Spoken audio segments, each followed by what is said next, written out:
The palace explained the 14 million peso uncollected foreign travel expenses of his office.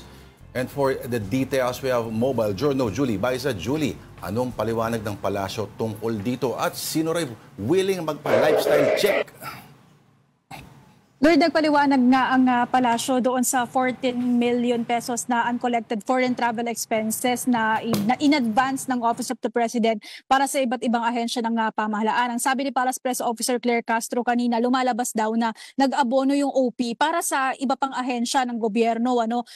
Sa ngayon, inabonohan daw yan, ang paliwanag inabonohan yan dahil kailangan ng mag-remit o mai-audit yung naging expenses. Sa ngayon, may singilin daw yung OP doon sa iba't ibang ahensya ng pamahalaan. Nagpalabas na daw ng demand letter yung OP para sa kanila pero hindi pa natin malaman kung meron bang itinakdang deadline kasi wala pa tayong kopya ng demand letter at kung sino-sino rin yung mga ahensya ng pamahalaan na kinakailangan pang mag-remit or magbigay ng magbayad kumbaga doon sa OP. Okay.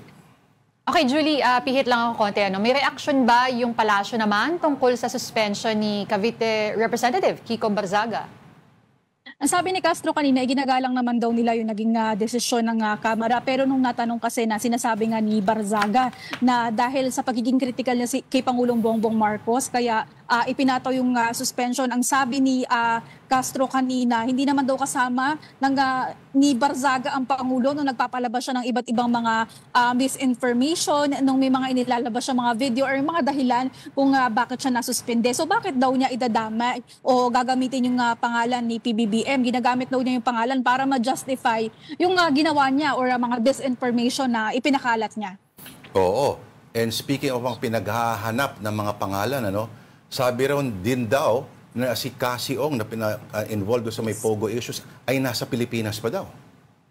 Yes, yan nga yung sinabi ni Castro kanina. Based on information daw from DILG, nandito pa si Pilipinas, si Cassandra Ong na nahaharap sa kasong qualified human trafficking dahil nga sa pagkaka-involved sa Lucky South 99 Pogo Hub sa Porac, Pampanga. Taliwas yan, Lord Denise, doon sa naunang napaulat na last siyang na-track sa Japan. Napaok naman yung nagbigay ng impormasyon na yun. Ang apela ulit ng palasyo sa publiko, kung makikita nila si Cassie, picturean or mag-upload ng video or any information na maibibigay nila sa mga otoridad para matukoy ulit yung kanyang kinaroroonan. Yan din yung kaparehong panawagan din ng palasyo para sa iba pang mga pugante na kailangan pa nga iserve yung kanilang warrant.